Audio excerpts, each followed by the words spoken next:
This video wasn't sponsored by anybody. If you're in the market for a new graphics card or gaming mouse, you probably know it's a good idea to read a few reviews of the model you're interested in. If you didn't, you know now. Reviews tell you how accurate mice are and how comfortable they are to use, as well as the performance, acoustics and thermals of graphics cards. One factor they don't mention is their durability. Perhaps a few reviews might comment on the sturdiness of construction and the quality of materials used. For example, graphics cards are often praised if they include a metal backplate, as it provides physical support and stability in addition to improving thermal conductivity for better temperatures. While these details can be useful, no review can really tell you how long the product will last, as most reviews are written in the week leading up to the product's launch. To be fair, reviewers can't be blamed for not testing the card's durability. Why not? The only way to test the car's longevity will be to review the product after years of usage. It's understandable why reviewers don't do this. It's pointless. By this time, the cards will have already been superseded by newer generations, which are a much better purchase than an obsolete product. This doesn't apply to gaming mice, but we'll get to those later. While you cannot predict how long your product will last, you can and should get some peace of mind, or rather, an idea of what you can expect by looking at the warranty the manufacturers offer. While the warranty may or may not be an accurate predictor of your product's longevity, it does tell you how long you can go without needing to purchase a newer product. Unfortunately, looking up the warranty is easier said than done in certain cases, due either to a lack of information or contradictory information. For example, Sapphire's documentation stipulates their products carry a 2-year warranty. However, their RX 480 is listed with a 3-year warranty on Overclockers UK. Similarly, Hexus reviewed Sapphire's RX 480 Nitro models and praised their 4GB and 8GB models, saying they're all backed by a 3-year warranty too, sweetening the appeal. There is no such confusion with Sapphire's 5700 XT, which reviewers have cited for carrying the shorter 2-year warranty stipulated by Sapphire's policy. Sadly, a similar inconsistency can be found in power color products, as this has not yet been resolved at the time of making this video.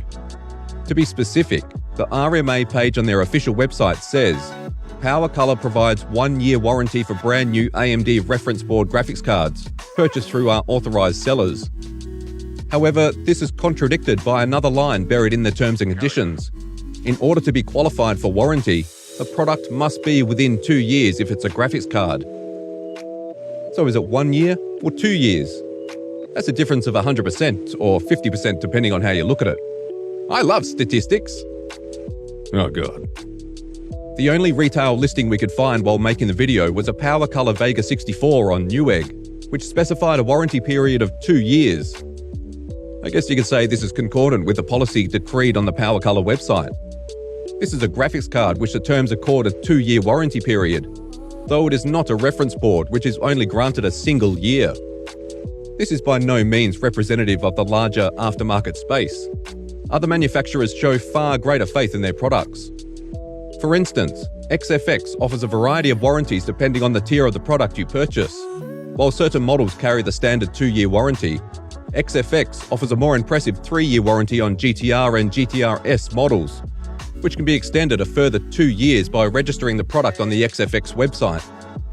The 4th and 5th year only cover defects or failure of the fans on the card, not manufacturing defects. This is a far cry from what XFX once offered, lifetime warranty. The dual fan double dissipation models of AMD's HD7000 and R200 series could be registered within 30 days of purchase, which would extend the warranty to the duration of the buyer's life. To be clear, XFX didn't launch these generous terms with the HD7000. Lifetime warranty was their standard policy since the HD4000 and saw them through their stint with Nvidia, covering their 6000, 7000, 8000, 9000, 200, GT430, 520 and 640. But there have been reports of roadblocks in invoking this warranty recently, with XFX allegedly refusing to honour warranty of cards they've already replaced. In any case, XFX stopped offering lifetime warranties after the R200 series, which is a shame considering how they applied this generous policy back in the day. For instance, XFX replaced this user's 6870 with a 390, a card tech power-up found to perform 273% as fast as a product sent in for replacement. Not all returns receive such a substantial upgrade. For a less impressive example, this user received an R9 270X, which performs 2% faster than the 7870 it replaced. In another case, XFX replaced a 290X with a 390X, which you might rightly point out isn't a big deal since the 390X was a rebrand of the 290X with a modest boost of 6%. Moving on, XFX is not the only company that offered and subsequently stopped offering lifetime warranties. EVGA was once adored for their lifetime warranty, which followed terms similar to XFX. Limited lifetime warranties are available to the original owner on applicable parts if registered by the original owner within 30 days of the date of purchase. If they weren't registered within 30 days from the date of purchase, they will have a standard 3-year warranty. How was this warranty applied? Products sent in for RMA will be repaired and returned or replaced with a thoroughly tested, recertified product of equal or greater performance. What does that mean? Let's look at the most recent cards that had lifetime warranty: GTX 580 and the dual GPU GTX 590. We have to go this far back because EVGA stopped their lifetime warranty in 2011. Let's look at the single GPU GTX 580 first. EVGA would soon have to make good on their equal or greater performance. Since Nvidia stopped producing GTX 580s in April 2012, what options did EVGA have from that point on? The 660 Ti, GTX 760 and 1050. Is this what replacing EVGA products was like in practice? Let's look at this Reddit post for an answer. EVGA replaced this user's GTX 470 with a 660 Ti, a 55% boost in performance. Sounds like a good deal, too good to stay free. EVGA figured they could charge a fee for sustained service and reduce their standard warranty to 3 years, while introducing the option to purchase extended warranties to a total of 5 or 10 years. Is buying a 10-year extension for your warranty worthwhile? Perhaps if your card is the flagship. This begs the question, how long do flagships stay relevant? How many years does it take for one generation's flagship to match the entry-level card of a newer generation? Let's look at the entry-level card of the current generation, the GTX 1050, a card released in late 2016. Its performance is equal to the GTX 580, Nvidia's flagship of 2010. That's a gap of 6 years and 3 generations if you don't include Fermi and Pascal, but 5 generations if you do. It wouldn't be a bad idea to pay the extra $30 EVGA asked to extend your warranty by an additional 2 years to a total of 5 years, if you're on the current generation's flagship. However, the $60 option for an additional 7 years is poor value, even on flagships. No card will be able to render games 10 years down the line. Not at a playable performance anyhow. Even if the card can run the game, the frame rate will likely stay below the crucial threshold of 30 frames a second, making it an unpleasant experience. How can we assert this to be true? We know the flagship's performance is matched by an entry-level card released 6 years after the flagship's generation. We know entry-level cards can barely play the more demanding titles of their time and are relegated to playing the likes of Counter-Strike, League of Legends and Dota 2. Entry-level cards have no chance of playing computationally intensive titles released 2 or 3 years after their release. So it stands to reason neither can the 10-year-old flagship. You'll most likely upgrade your flagship after 5 years at the latest, which makes the 5-year warranty extension the better value proposition. It's a good value in its own right though. Let's look at a 5-year-old card, the GTX 980 Ti. This card was revolutionary for its time and can still run most modern games at high settings at mainstream resolutions. If you purchased the GTX 980 Ti variant that had the standard 3-year warranty, you'd be out of luck if your card died after 2018. If you purchased an EVGA 980 Ti and shelled out another $30 for the 5-year plan, you're good to go until 2020.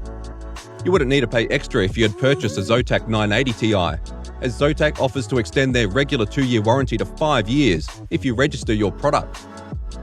We'd like to reiterate, this video is not sponsored by EVGA or Zotac or any company for that matter. While EVGA has rescinded their lifetime warranty, they did introduce other services that might make up for the loss.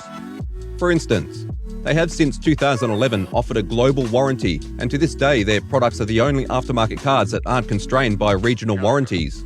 If you move, You can send your EVGA card to your local warranty centre, no matter what region you purchased it in, which can save you a ton of money in shipping fees. The warranty follows the product and not the person. Products can now be registered and submitted for RMA by the person in possession of the product, even if it isn't the original purchaser. Sadly, this does not apply to extended warranties and EAR. EAR? What's that? EVGA's Advanced RMA, or EAR for short, would better be described as Accelerated RMA. If something goes wrong with a product registered for EAR, EVGA will ship the replacement first and pay for the shipping both ways. This saves the user time and money on shipping. We wish all companies were this clear and consistent. For an example of the opposite, let's look at PNY. PNY still extends the warranty to the lifetime of the original purchaser. However, this policy is limited to certain GeForce GTX 10 series cards, and as you might expect, customers are required to register the product on Pony's website, though the deadline is more generous at 90 days from purchase. But their warranty carries a considerable caveat. This warranty shall not apply where products are used to a degree outside of normal intended use, which shall include, but are not limited to, mining cryptocurrency, data mining, and mining farms. If you think this is bad, this is a concession Pony retreated to after they sparked backlash for introducing a much harsher policy, providing no warranty for graphics cards to punish people who use them to mine cryptocurrency. It's unclear if Pony still stands by this policy, as their terms in the UK still state, due to the significant increase of an inappropriate use of GeForce GTX graphics cards in applications such as, but not limited to, cryptocurrencies mining, data mining, mining farms, Pony is not able to provide a warranty on these products. Not all companies are so brazen when they curtail their warranties. Some even try to hide the fact they're doing it at all. Logitech reduced their warranty by 33% and got away with it. How did they do it? Rebranding old products as newer models that coincidentally carried shorter warranties. For an example, let's look at the G502 Proteus Core. This product won critical acclaim and was even described by one reviewer as the best all-purpose gaming mouse on the market. But hold on a minute, what's that down there? It's an update. What does it say? Logitech has released the Proteus Spectrum, an updated version of the Proteus Core, with full 16.8 million color RGB backlighting. Aside from the illumination and a few blue highlights on the mouse itself, the Proteus Spectrum is exactly the same as its Core predecessor, right down to the G502 model number and price. Exactly the same? Are you quite certain, Marshall? Our research indicates there's a huge difference you neglected to mention. The warranty. Logitech's website attributes a 3-year warranty to the older Proteus Core. The Proteus Spectrum is backed by a 2-year warranty, 1 year shorter than that of its predecessor. The older model carries a warranty that lasts 50% longer than its newer successor. What does this mean for you, the consumer? If you purchased a Proteus Core when Marshall published his review in January 2017, you could RMA your mouse today if it failed at the time of making this video. If you had instead bought the newer Proteus Spectrum, you would have no option but to buy a new mouse. Quite the devious ploy. Dazzle consumers with pretty lights to distract them from the fact you're cutting your commitment to them by a third of what they used to have. It's a shame it worked. Nobody seems to have noticed what Logitech has done. Not the public, not the press. This is a disgrace. The whole point of journalism is to keep an eye on the industry and blow the whistle on shady practices. In this case, journalists did the exact opposite. They looked the other way and even played along in Logitech's diversionary strategy. The charitable interpretation will be that they failed to do their research. But this is a G502, and I'll take any opportunity to beat the drum for that mouse. The updated Proteus Spectrum model strips out the teal-coloured highlights but features the same 12,000 DPI sensor, the same elongated shape and thumb rest, the same dual-mode scroll wheel, the same turnable weight balancing. The same warranty? We think not. You were saying? I've been a G502 EVGA since its release. For my money, it's one of the top 5 gaming peripherals on the market at the moment, and the mouse I use every day. And I'll do that bit, but normal this time. So if overhauling the G502's plain old blue LEDs with a 16.8 million colour facelift is what it takes you to get to check out this mouse, well, so be it. The new Proteus Spectrum will release this month for the same $80 list price as the original Proteus Core. If we're paying the same price for a product that now has a shorter warranty, this launch isn't an overhaul. It's a rip-off. You might argue we're being too harsh. This isn't a review.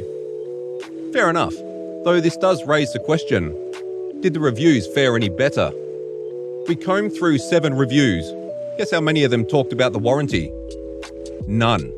These reviews aren't just unhelpful. Some of the information in them is downright false. For an example, let's look at a snippet from PC Perspective's review. The G502 Proteus Spectrum is very similar to the core model, with the only difference being the addition of an RGB light under the G logo and DPI resolution indicators. The only difference? What about the warranty?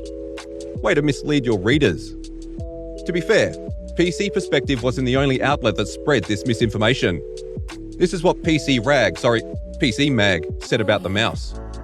The main difference between the Proteus Spectrum and its predecessor, the G502 Proteus Core, is the addition of customizable RGB lighting. This is a bit better, since they don't assertively insist there is no other difference. But the RGB lighting is by no means the main difference. We found just one review that remarked on the reduced warranty, calling it a surprise that was likely more to do with the RGB lighting than the mouse itself. We disagree. We think it's more to do with the clicks. While this review should be commended for noticing the reduction in warranty, their warning was buried beneath 12 images and 13 paragraphs. What did the review lead with? There is virtually no difference between the G502 Proteus Core and the new G502 Proteus Spectrum, save for the introduction of RGB lighting capable of 16.8 million colours. It is almost impressive how Logitech got away with this, considering this is not the only product they have relaunched to disguise a reduction in the warranty period. For our second example, let's look at the G300, a mouse Logitech backed with a 3-year warranty. Logitech replaced this with the G300S, a mouse that only carries a 2-year warranty. It shouldn't surprise anybody that this reduction went unnoticed. We could only find one review of the G300S, and it doesn't mention the warranty at all. You might ask, why does this matter? If you don't like it, don't buy it. Logitech is not the only company that manufactures gaming mice. Maybe, but they were the only company that backed their mice with a 3-year warranty. This is the reason I stuck with Logitech for the better part of a decade. Why did they get rid of their strongest selling point? Logitech, operating in the European Economic Area, is obliged to abide by the 1999 directive, which forces companies to provide a minimum of 2 years legal guarantee as a protection against faulty goods or goods that don't work as advertised. Side note, this also applies to goods or services sold to customers online. Customers have the right to be reimbursed in full. We wonder if Europeans who bought lawbreakers can get a refund by invoking this regulation. Like this Australian finangled a refund from Valve by citing an Australian consumer rights notice 4 years after he purchased DayZ on Steam. Getting back to Logitech, perhaps they realised they were offering more than they had to, and decided to cut their commitment to the bare minimum they had to provide to comply with EU regulations. In doing so, they have deprived their products of a major advantage they held over their competitors. How has this affected consumers? Mice with 3-year warranties are hard to come by, since Logitech has discontinued all products that held a 3-year warranty. If you do manage to find one, let me know in the comment section below. And although there's a great percentage of people out there that don't take advantage of their warranties, a shorter warranty life tells me that they're making a cheaper product. If you like this video, please share it. There is more content like this on the way, so please like, subscribe and press the bell button so you don't miss out. Several subscribers have reported that YouTube is screwing with their notifications, even when the bell button is enabled. So if that's true, just keep an eye out for our thumbnails.